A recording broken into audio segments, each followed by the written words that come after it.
નું આપણું જે ગ્રુપ છે એ ગ્રુપનું આજે એ આગળ પહેલી જ વખત બધા જ ભેગા થઈ અને આઝાદીનો દિવસ 26મી જાન્યુઆરી સ્વતંત્રતાનો એનું આજે એ આગળ આપણે ધ્વજવંદન કર્યું અને એના માટે આપણા અતિથિ મુખ્ય મહેમાન જે યુએસએથી રમેશભાઈ પટેલ આજે અહીંયા આગળ પધાર્યા છે. તો રમેશભાઈ આપને હું પૂછવા માગું કે આપણે અહીંયા આગળ જે ધ્વજવંદન કર્યું એ બદલ અમારા સિનિયર સિટીઝનો માટે આપ કેવો ગર્વ લો? હું બહુ ગર્વ અનુભવું છું અને આટલી મોટી સંખ્યામાં બધા આવ્યા છે પોતાનો સમય કાઢીને એ માટે હું આભાર વ્યક્ત કરું. યુએસએની અંદર રમેશભાઈ આપ ત્યાં આગળ હોવા છતાં અને ઇન્ડિયાનું કલ્ચર એ તમે રાખ્યું છે એ બદલ તમને ખૂબ ખૂબ ધન્યવાદ. અને તમે મેં એવું સાંભળ્યું કે તમે એક વખતના આરએસએસના પ્રખર હતા, તો એના માટે આપ શું કહેવા માગો છો? આરએસએસનું કામ છે પ્રાથમિક જાગૃતિ, સામાજિક સેવાનું, અને સેવા દ્વારા જે કંઈ સુધાર થઈ શકે એના માટેનું સંઘ પ્રયત્ન કરે છે. એની વિવિધ શાખાઓ છે. એમાંની એક શાખા ભારતીય જનતા પક્ષ છે, ભાજપ છે.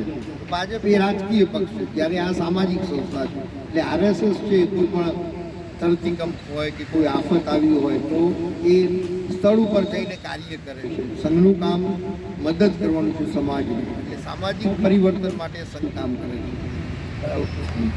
હવે ડીકે પટેલ જે અત્યારે હાલમાં સિનિયર સિટીઝનનું જે ગ્રુપ બનાવ્યું છે અને અહીં આગળ જે જંગલમાં મંગલ કર્યું છે તેમાં બધા લોકોનો સાથ અને સહકારથી ડીકે પટેલ જે અત્યારે સિનિયર સિટીઝનના પ્રમુખ છે, તો એમના માટે આપણે બે શબ્દો સમજીએ.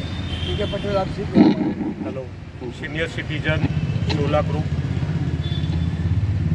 આજના સમયે આપણે જે સિનિયર સિટીઝનો આટલી ફર્સ્ટ ટાઈમ આટલા ભેગા થયા એનો મને ગર્વ છે.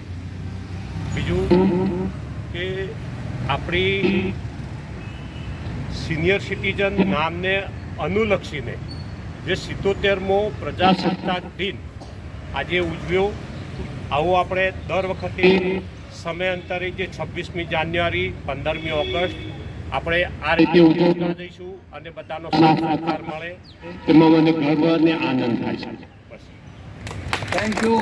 હવે મારે સિનિયર સિટીઝનના જે માણસો ઊભા છે એમના માટે બે શબ્દો મારે સાંભળવા છે.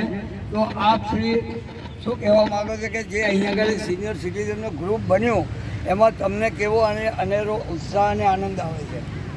સિનિયર સિટીઝન ગ્રુપ એવું ડેવલપ થયું છે કે બધા જ નજીકના રહેતા વડીલો આવે છે, અહીંયા આનંદ માણે છે અને વખતો વખત આવા નાના મોટા પ્રોગ્રામો કરે છે અને એ સુવ્યવસ્થિત સંચાલન કરીને કરવામાં આવે છે અને બધા જ રસ લે છે અને સમય ફાળવે છે. અને આ જ રીતે જો આ ગ્રુપને આગળ વધારવામાં આવશે તો આ ગ્રુપ બહુ સારી રીતે ચાલશે. આનું ભાવિ ઉજ્જવળ દેખાય છે મને, અને બધાનો સહકાર મળશે એવી હું અપેક્ષા રાખું છું. Thank you. આપ બધા ખૂબ ખૂબ આભાર જે તમે લોકોએ આજે આવા જ ન્યૂઝ રમેશભાઈ પટેલની સાથે મુલાકાત કરી અને મેં પણ મુલાકાત કરી અને મને બી ઘણો આનંદ થયો. બોલો ભારત માતા કી જય! ભારત માતા કી જય! બધા સિનિયર સિટીઝનોને જય જવાન, જય કિસાન, બંધ કરી દો. જય જવાન.